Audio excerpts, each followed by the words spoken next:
so confident they'll make the playoffs that if they don't, I'll wear a Giants or a Dodgers jersey on one of our podcasts.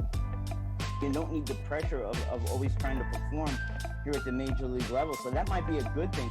You talked about the athleticism of this Padres team last time out, and he just embodies it.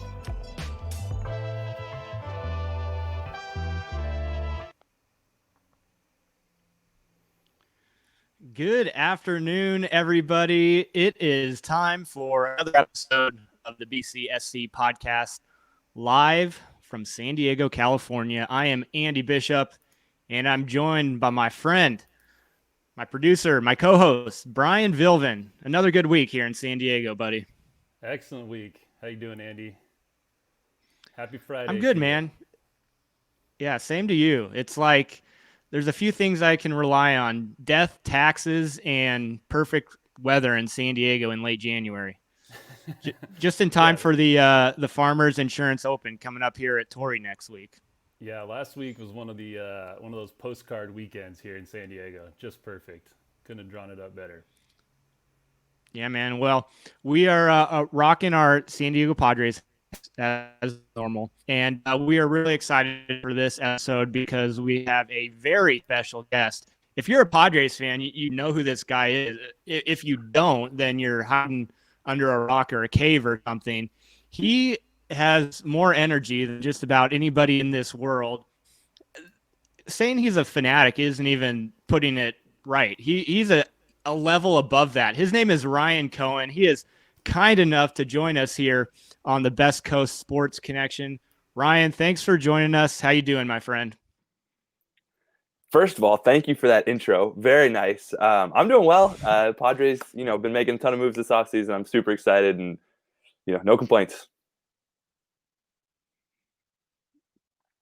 Good, man. Well, we'll dive into anything and everything Padres. But as I said, you are such a huge fan of this team. You couldn't go to any games this last year. It was a crazy, weird season, the shortened season. Just tell us a little bit about what you've been up to. I mean, where you're at. I know you go to games here in San Diego, but you're not living in San Diego, right? What are you up to, man? Yeah, so I'm a junior up at UC Davis. It's been obviously a weird year. I spent most of the early quarantine part in San Diego and then summer in San Diego, but I've been back up in Davis since the beginning of the school year in September. I had a prolonged winter break in San Diego, so I'm kind of living in two different places at the moment. But right now in Davis, California, I love UC Davis. Awesome school. Super lucky to go here. And, can't wait for summer and be able to go to Petco Park. Fingers crossed, fans in the stands. Enjoy a good season, hopefully.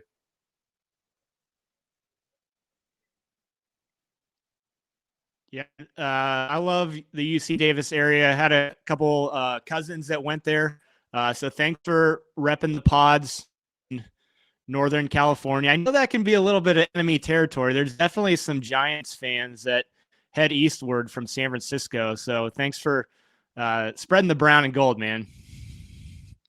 Absolutely. I was a freshman the day the Pods signed Manny Machado, and I remember running around campus in my Will Myers jersey because that was the Padres jersey I had, and I was just so excited, bouncing off the walls. And anyone who knew baseball could kind of tell, okay, he's in a Padres jersey. They just signed this superstar. But even then, there was this if I was in San Diego, everyone I'd be bumping into would be freaking out, like Machado. Whereas up here, it was kind of, congrats, it's still the Padres. And I was like, I know, but they're going to be good soon. You just got to believe they're going to be good soon. And here we are, 2021, fresh off a playoff push and, even a better team now. So I'm over the moon about them. Yeah, you couldn't have said it better, Go ahead, Brian. Yeah, I was just going to say, people look at it as, oh, it's still the Padres. And I'm sure being in Davis, people say that a lot about the Kings. They're big expectations, and their fans are always going to be finding something to cheer for. But then at the end of the day, it's it's still the Kings. They're not going to do anything. But now it really feels different. The tide has completely shifted over the last couple of years in San Diego, and all the people who keep bringing up 2015 and how that blew up, they just don't know what they're talking about. And it really is different this time. And the team's just set up for massive success in the long term. It's not just a short-term play. Everyone keeps saying we're all in for 2021, but that would imply that we're all out for 2022 and beyond. Like it's this year or bust, and that's totally not the case. So it's just a whole different era of Padres baseball, and being a fan of this team, it's pretty crazy where we came from, man, to where we are now. It's wild. Yeah, it's funny you mentioned the Kings because I always say, like, I'm not a sports fan. I like one sport, and I love MLB. Like, I don't really watch the minor leagues. I don't watch like, I love Major League Baseball, and it's my biggest passion in the world. So I don't know much about the NBA other than, the superstars, whatever. So when I got up here, like, okay, Sacramento Kings, whatever. And then people kept telling me, like, oh, the Kings are kind of the Padres of the NBA. And I was like, oh, well, I don't really need another team to pick up and just feel miserable all the time. And now it's finally where it's like, no. Like, the Padres are, in my opinion, the best team in the sport. Of course, there's a little bit of bias there, but we'll say top 5 for sure. And it's exciting. I mean, it's really exciting. They're fresh off the best regular season record they've ever had if you look at winning percentage. And then instead of just being content with that, they lose Clevenger. Like, oh, my God, same old Padres. Here we go. No. Let's trade for Yu Darvish. Let's trade for Blake Snell. Let's go get Joe Musgrove. Let's re-sign Jurickson Profar. And let's make a run for it, not just this year, not just 2022, but it's a 5-10-year period. And it's not 2015. It's not trading for an over-the-hill at Matt Kemp and Derek Norris. It's like stars right now. Like, dudes who are really good right now. And I couldn't be happier about it. Yeah, man, you said it all across the roster. Brian, I want to get your reaction. We have seen this series of moves, right? I think we've made the most noise across Major League Baseball. But Ryan, you mentioned it. It was the signing of Jurickson Profar today to a 3-year, $21 million deal, reportedly, and then Musgrove, a San Diego guy. I mean, Preller just keeps making these moves to solidify this roster. It's crazy. It really is crazy. Like, normally we're used to maybe we get one move and one additional piece to bring things together, but to go out and trade for 3 legit top of the rotation guys who at the team they were with, they were the guy. And then we bring all 3 of those guys in to add to potentially Lamet. Now, of course, we got to see where his health is this year, but like you said, you got Clevenger on the sidelines until next year, but you've got Chris Paddock, who in 2019 looked like he could be a Rookie of the Year candidate and like he was going to be a potential Cy Young pitcher at some point. Then you've got the Adrian Morejones and Mackenzie Gores and Ryan Weathers of the world, guys who in the past, they'd be making a claim for opening day starter of the Padres, but right now they're going to be, 7th, 8th, 9th guy in the rotation. It's just crazy. And that's not even going into the depth that we add with Kim, Jurickson Profar re-signing.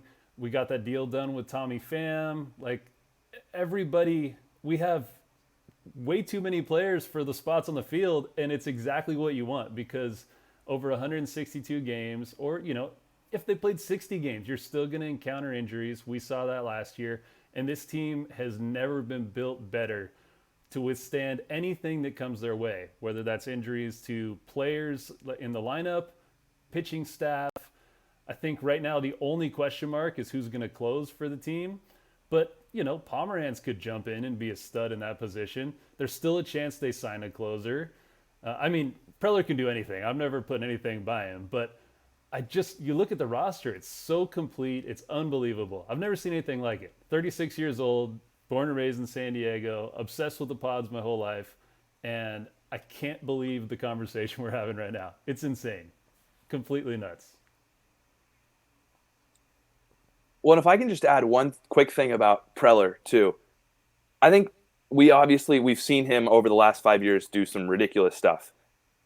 The Matt Kemp season, the Will Myers trade, all that stuff, and then going and signing Hosmer kind of out of nowhere, signing Machado. Wow, look at this. But then last year, going into the 2020 season, when everyone kind of started saying, okay, like the Padres are supposed to be good now, he didn't do that much in the offseason. Like the Grisham trade proved to be really valuable. But at the time, it was like, okay, trading a young Luis Urias, trading Eric Lauer, like whatever, 4th, 5th starter, for Zach Davies, okay, whatever, and for some dude who made an error in the wild card game. It was kind of a minor. And then the Tommy Pham trade was like, oh, that's a solid bat. Like, cool. And then he kind of like that was that. And then they have this great season.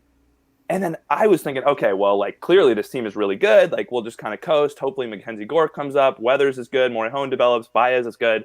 And we'll be set. But he's no, like it's Preller. And he just goes out and trades for aces and signs the best player out of Korea and, gets, I think, probably the best fourth starter in the league now with Joe Musgrove. Joe Musgrove has no business being a fourth starter, and he's the fourth starter on this team. So, yeah, it's really, really a smart process. So much to be excited for, guys. I do want to take a step back and just look at last season a little bit, especially and get your take on it, Ryan, as it was this weird COVID-induced 60-game season that was over in the blink of an eye. But Padres, first time in the playoffs since 2006, which seems like eons ago. I want to get your opinion, Ryan, on what were, one or two things that just really stood out to you that made that 2020 season so memorable. Boiling it down to one or two is going to be hard, but I'll do my best. I think on a more serious level, like 2020 sucked for everyone. No one had an easy 2020, and the Padres were this massive, massive bright spot. And I like personally, I can't like thank them enough for that. They were my entertainment every day in a summer when I couldn't see my friends. I couldn't go to the ballpark. I couldn't do the things that, a 20-year-old wants to be able to do. And now I've been incredibly lucky in this pandemic. I haven't lost anyone or anything horribly tragic, but just in general, like life is not as great as it was a year ago. I think that's pretty fair to say. And the Padres were this huge bright spot. Now on the field, I mean, Fernando Tatis Jr., like I knew he was great. We knew he was great as a prospect. We knew he was great in his rookie year. And then the dude comes out and has an MVP level season, hits the 3-0 grand slam, starts the whole Slam Diego thing. Face of the sport at 22 years old. He just turned 22 and he's the face of the sport and he's ours. Like he's San Diego's. We get to claim him. And I mean, what's cooler than that? So Fernando Tatis Jr. is not only the highlight of my 2020, he's going to be the highlight of my 2021 and hopefully the next 15 years in a San Diego Padres uniform that just looks just like this in the brown and gold. So beautiful. Yeah, it's crazy. You just mentioned Slam Diego, and in looking back, and especially all the stuff that's happened now, it's crazy to think that was this year, because it feels like it's been around forever. Like just the fact that the team hit grand slams in 4 games in a row, and by the time Hosmer hit his, it was like almost a joke. It was ridiculous what was happening, and then a couple days later, Cronenworth hits another one, and like that was part of the 2020 year. Like that was only 6 months ago. It's crazy. It feels like it's been 5 years and it feels like this like great time has been around forever, but it really hasn't. We're not that far removed from really bad teams. And the best part about going to Petco was watching you on the video board and, drinking good beer and eating good food. Now the team is the show. I mean, you're still going to be the show out there as well, but it's just crazy how quickly this has all happened and how, I mean, I guess just the excitement of the winning makes it feel like it was way longer, but it's crazy to think that was just 6 months ago. I think specifically too, just looking at the Slam Diego week that was, it, at least for me, and I don't want to speak for you two or any other Padres fans, but at least for me, it kind of like was out of nowhere where Tatis hit the 3-0 slam and it was this whole big controversy that shouldn't have been because of, old cranky men, whatever. That was awesome. Next day, Will hits the grand slam in the first inning. It was like, wow, look at that. Like we hit 2 grand slams. Sweet. And then keep in mind that Manny's grand slam wasn't a walk-off. It was a 10th inning walk-off. So it's not like that was early on in the game. And it didn't even for me, that wasn't like, oh, Manny hit a grand slam. For me, that was Manny hit a walk-off home run. Like that's what I cared about. They won the baseball game and they were losing. It was 3-2 when Manny hit the slam, or at least they were down 1. I forget what the score was. So then by the 4th day, I hadn't really thought oh, the Pods have hit 3 grand slams in 3 straight days. And I was at work that day and I happened to be on my lunch break when Hosmer comes up with the bases loaded. So I have this thing whenever the Padres are playing, I always drive on the coast with Jesse and Teddy in the radio, just kind of a fun little way to watch the game, stay in touch with the game. So Jesse mentions, oh, no team has ever hit 4 grand slams with 4 straight games. And I was like, yeah, that'd be pretty nuts. But like, whatever. Like, that is such a rare, that like it didn't even really cross my mind that if he were to hit a grand slam, it would be this whole big thing. It would just be like this little tidbit that you get in the middle of a ball game. So he hits the grand slam. Don has that crazy great call about Slam Diego. And then I'm at work, and I always wear a Padres hat at work. And people are just like coming through the store, like, can you believe they hit the 4th straight grand slam? And I'm like, yeah, it's so cool. And then I like went on Twitter after work, and I was like, wow, like everyone it's not just Padres fans, like every baseball fan is talking about Slam Diego. And this is like our identity now. Like, we hit grand slams. Look at us. Next day, no grand slam. And then Cronenworth comes on that Saturday, and there's another grand slam against the cheating Astros. And it's like, look at us. We are America's team. We beat the cheaters. We hit grand slams. We have Tatis. We are so fun. What a week that was.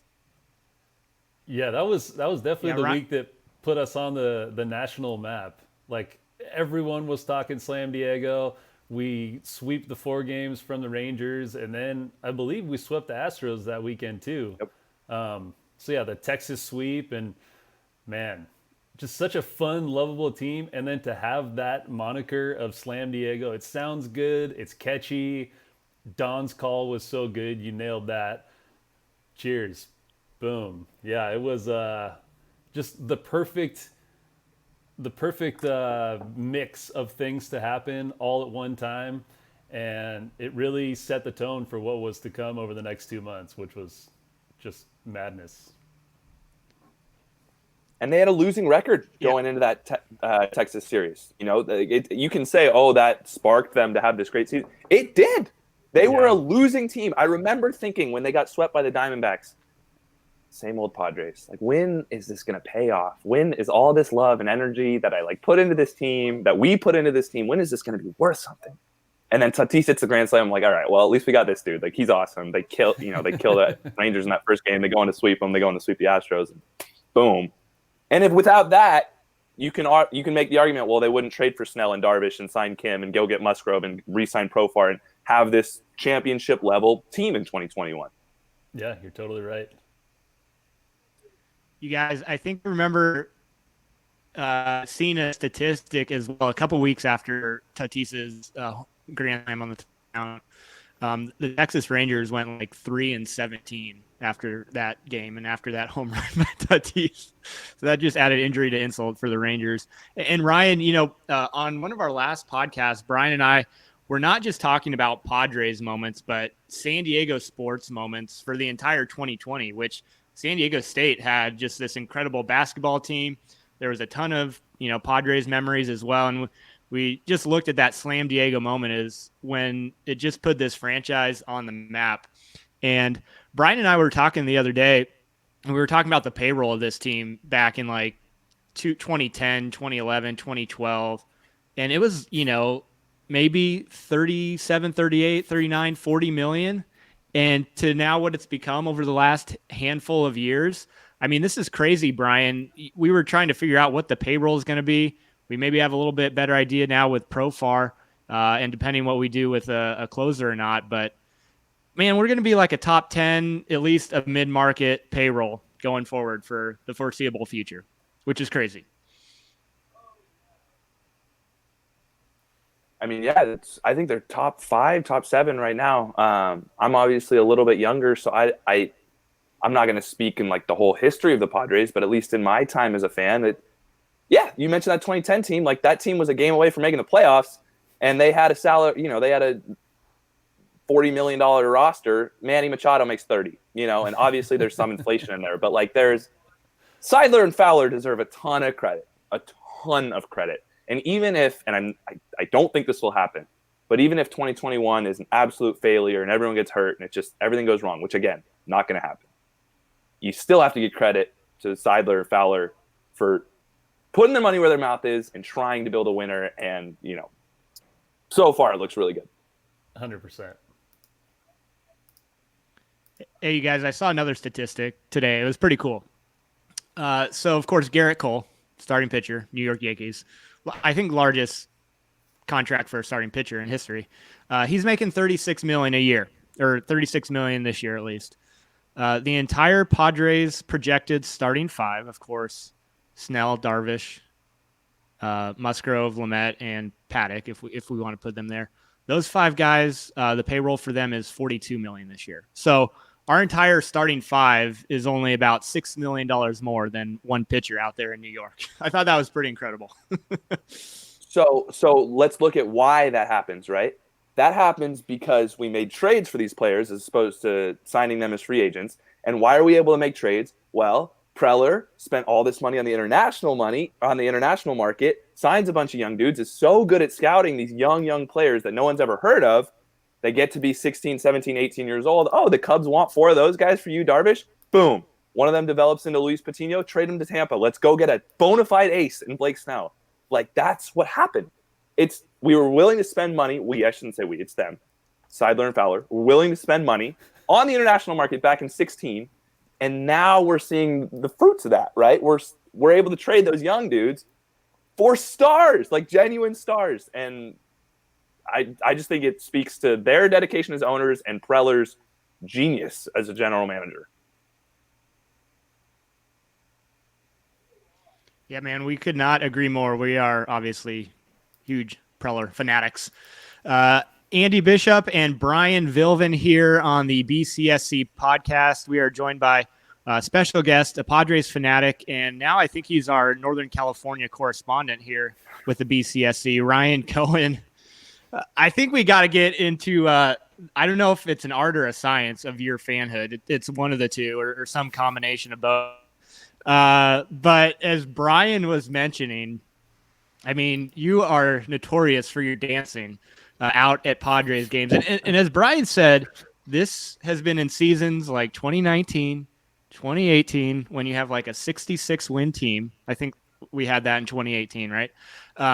And so take us through just a little bit of the origin story of how this whole thing started with just getting, bringing the energy and especially the dancing out there at games.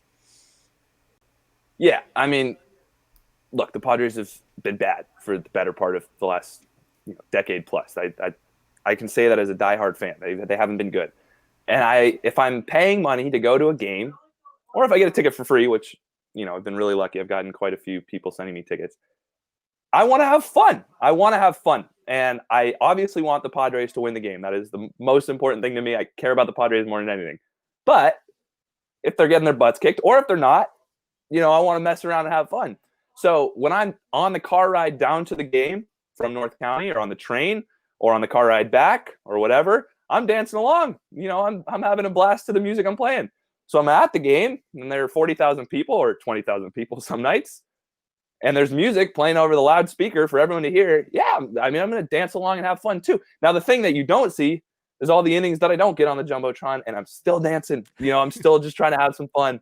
I'm usually with my buddies who are doing the same thing. It's like my way of staying loose. It's a little bit of exercise, and I'm not good. I acknowledge that. Not good, but I have a blast doing it, and at this point, it's kind of turned into a thing more than I could have ever expected. But for me, I'm just trying to have fun. That's why I'm there. We got to pull up some of this video and get a little bit of your analysis on what's going through your mind, and when the crowd freaks out, like what's happening here. Let's get some of this.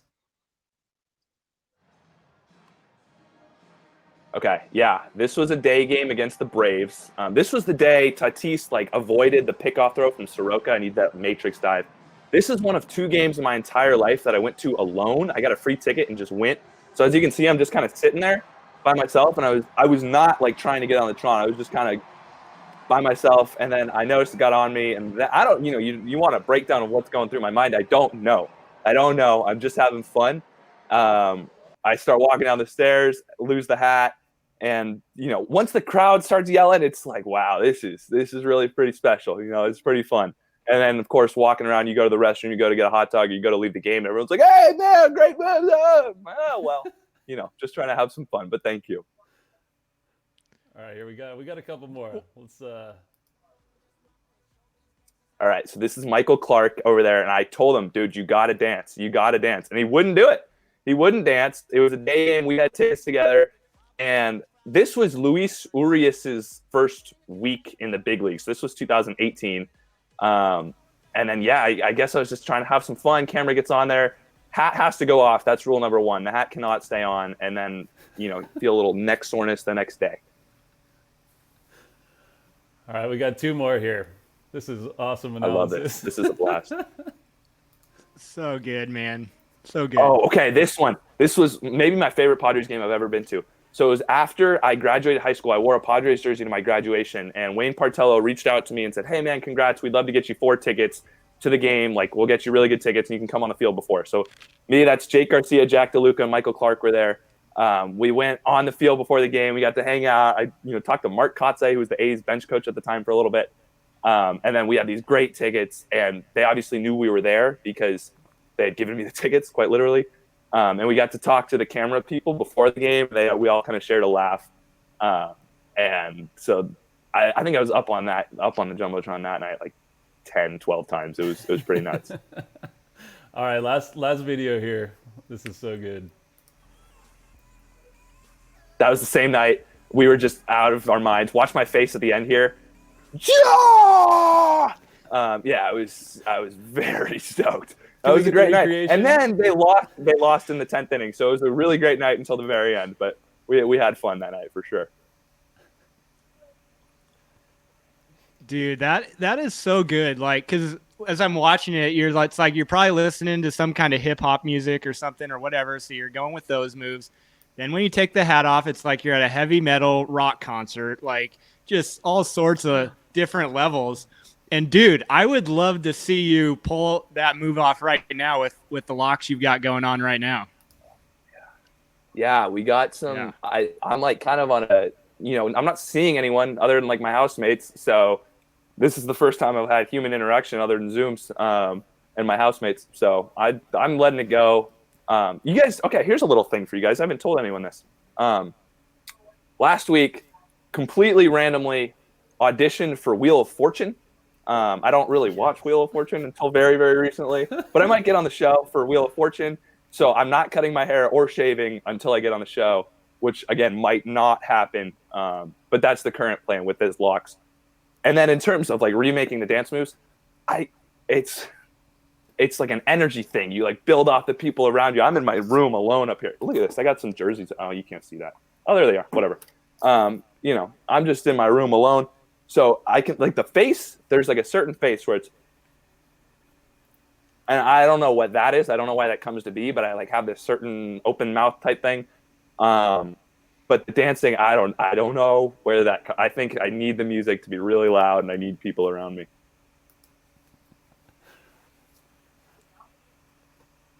There you go, man. Ryan Cohen breaking down how to be the best Padres fan. Definitely, currently, maybe of all time. I don't know. We'll see. It's a community. It's a community, and I am very lucky to be a part of it. I certainly don't think I'm the best, but I appreciate it. Thank you.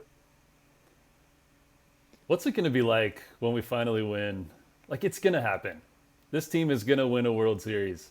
It's going to be it's so hard to explain to people who are not San Diego sports fans, like how bad we really have had it for our lifetimes.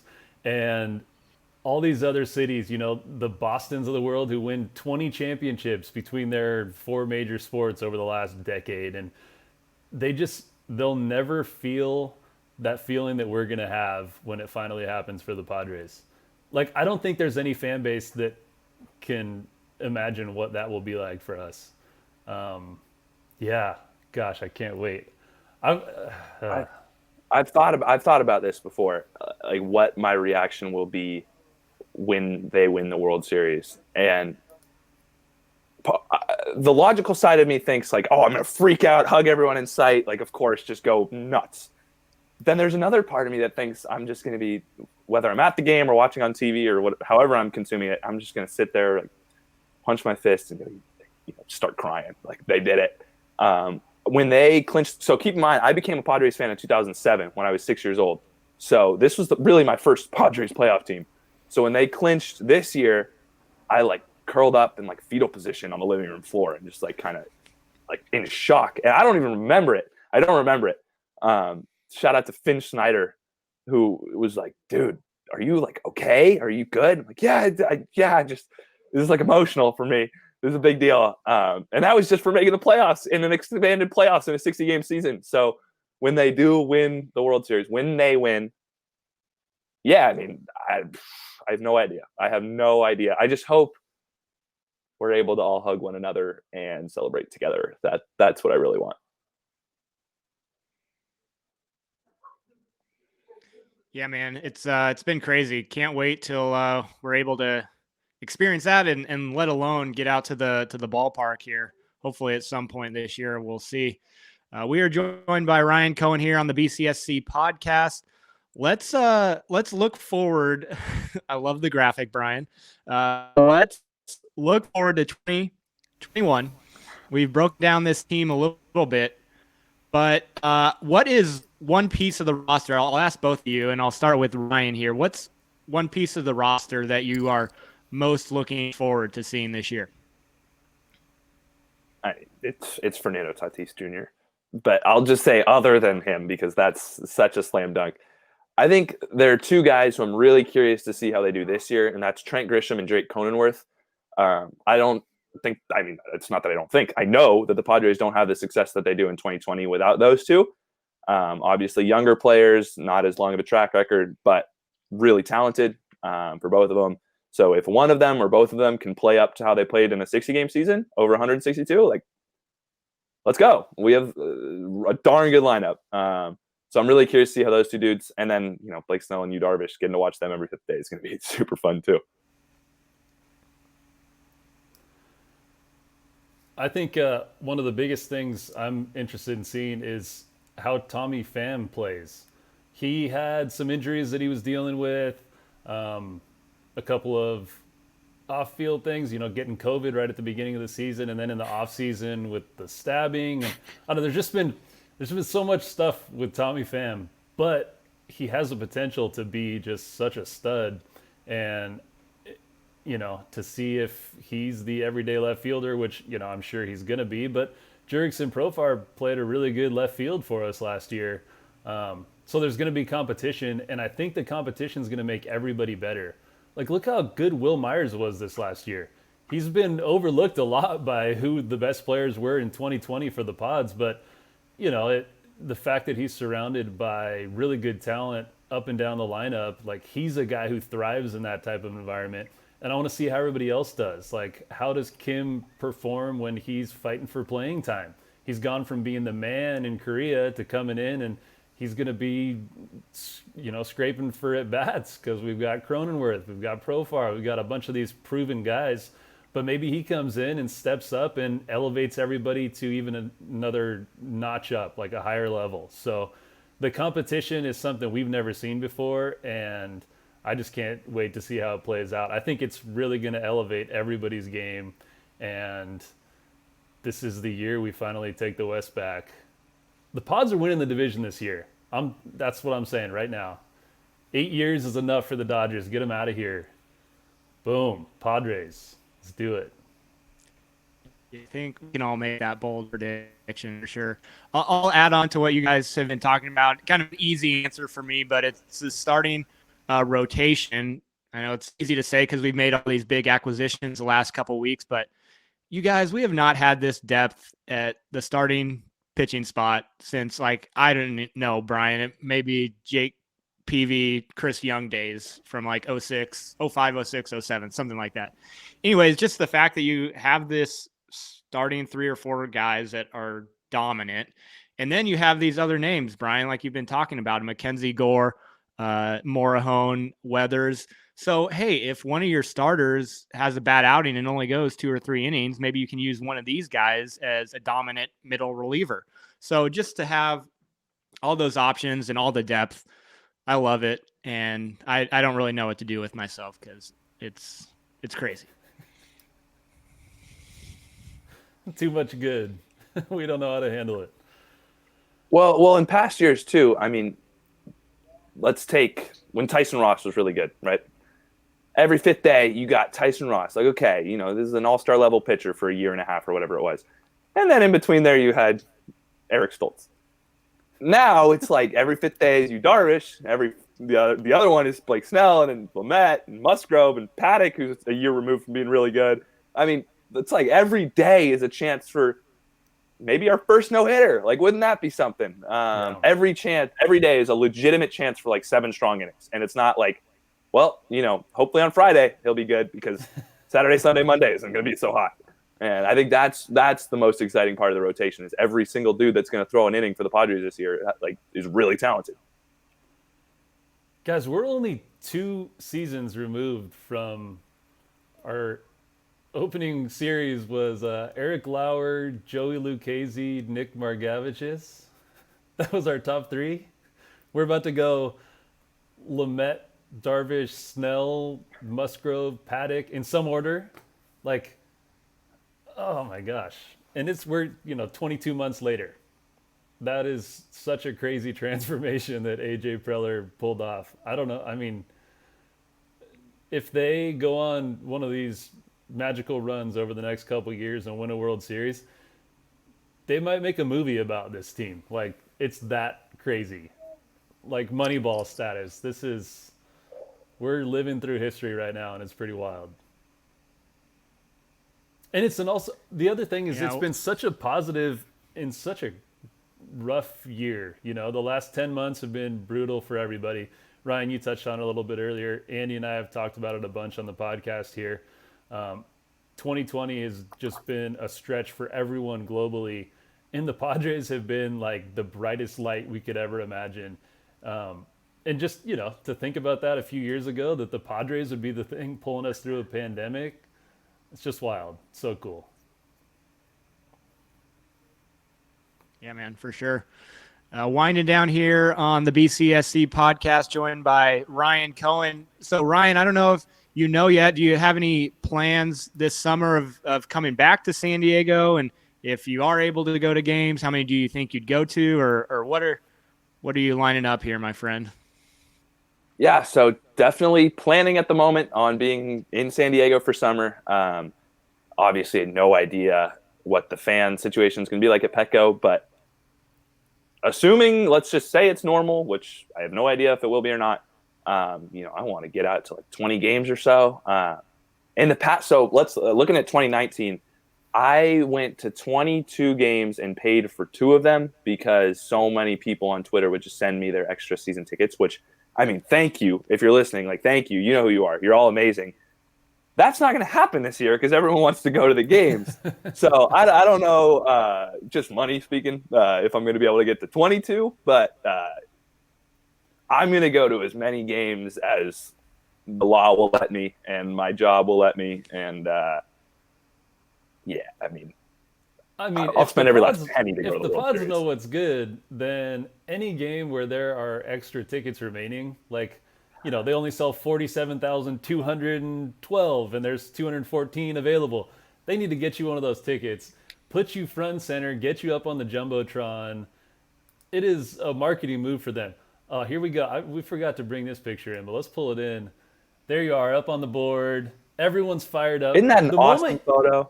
Dude, it's awesome. And the moment you get on the Jumbotron, everybody, like the whole place lights up. It's, the Pods need to get this going. Any game that you're not there when you could be is a mistake for the team because got to get you in Petco. It's part of the experience. Just like, getting the craft beer or getting a Cardiff crack sandwich, or getting your Randy Jones barbecue. It's part of the experience. I appreciate you saying that. I think this year it will be less a part of the experience because everyone's going to be so. I mean, there was a person came up to me in 2019 and said, "Ryan Cohen, like, so great to meet you." Blah blah blah. We took a photo, whatever.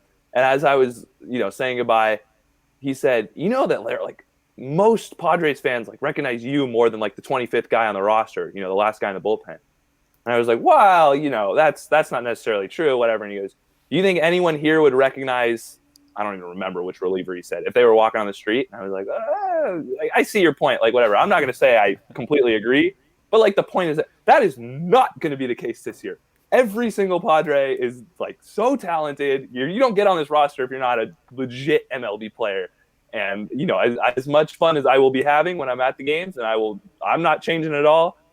The focus should 100% be on the field, the push for the NL West, the push for the World Series, and all baseball. So good, man. Like, so, Brian or Ryan, like the reporters, they get a press credential to cover the games. I think the Padres need to create like a fanatic credential and give it to Ryan. Yep. I mean, the reporters are there to tell the story. Ryan's there to market the team. When Ryan Cohen's involved, the Twitter numbers go up for the Padres, I swear. I mean, they got a 10-person pod squad. This guy is doing it en natural up in the crowd. I have decided, and I have not talked to anyone about this. I don't even know if this is a realistic possibility, but I've decided that after college, I'm a junior right now. So in 2022 or 2023, I don't know yet, but I want to be on the pod squad at some point in my life. I don't know who I have to talk to. I haven't done any research into this at all. And I'm not saying I deserve it, but at some point I want to earn a pod squad job. Cause I mean, come on, like that would be so fun. You can have that in 5 seconds.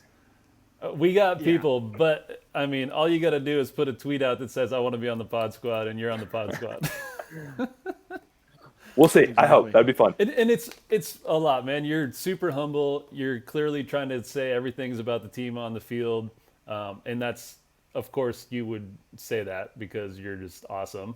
And you're just everything that being a fan represents, like all the good parts of it. And so much positivity and stuff. So, yeah, it's just the reason people take so much pride in you being a Padre fan is because you represent all the good stuff that we think about when we think about our city. And San Diego just loaded with people filled with civic pride. And when we have something that's our own, we embrace it. You're just the epitome of that, and it's super awesome.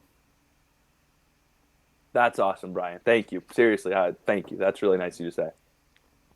Yeah, well said, Brian. Quick life story from myself. I applied to be on the pod squad when I was a young, ambitious, 23-year-old.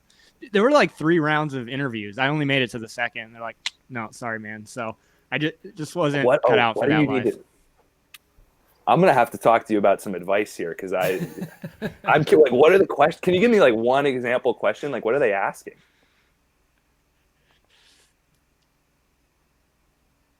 Well, they definitely asked for your arm strength, which I had an A+ in that category.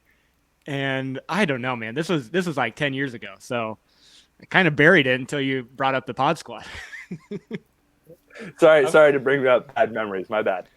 I've got a pod squad insider. She ran the pod squad for a number of years. So she's not working with them anymore, but she knows all her people. So we can get you well prepared for that interview. Yep. We'll stay in touch. That sounds good. Man, good stuff, guys. Ryan, thanks so much for joining us. I'll turn it back over to both of you just real briefly, just for your final thoughts. I know we've been gushing about the Padres all day, but I'll start with you, Ryan. Any final words on our conversation today? First of all, thank you for having me on. This was a blast. I love talking about the Padres, and it's definitely harder to do in Davis than it is in San Diego. So this was so fun. In terms of 2021, I don't like to be preachy and give advice, but the advice that I'm going to try and do for myself is just enjoy every single second. I mean, we, all 3 of us and everyone listening and everyone on Twitter and everyone in the community has seen the bad teams and good players, good people, but not talented teams. And this year, not only are they really, really talented, they're fun and they're international and they're a marketable brand. It's the San Diego Padres with Tatis and Machado and Snell and Darvish. It's this thing. And we're lucky to be here. I couldn't be happier that we're here. And I'm just going to try and soak in every single second of it. Yeah, I'll echo that. I don't have too much to add on top because that was awesome. I will just say a lot of us have been preaching for it for a long time, but I'm so glad that they brought back the brown for this. Like this team, the brown jerseys, the pinstripes, the one you're wearing is just amazing. All 3 sets that they have right now, they epitomize this squad. Like, I just can't imagine these guys going out there in one of those bland old ones. It's just so good. And I'm so glad that that's the identity of this team. Like, we went to the brown jerseys and everything changed. And that's the new identity of Padres baseball. It really is a brand, and it's something that we can be proud of. And I'm proud of it every day, man. Well said, my friends. Once again, Ryan Cohen, thank you so much for joining us up from Northern California here on the BCSC podcast. Brian Vilvin, dropping the insight as always. I am Andy Bishop. We'll catch you again for another episode of the BCSC podcast and friends. We'll also have some merch coming out for you next week on the website, bcsportsconnect.com. We'll catch you next time.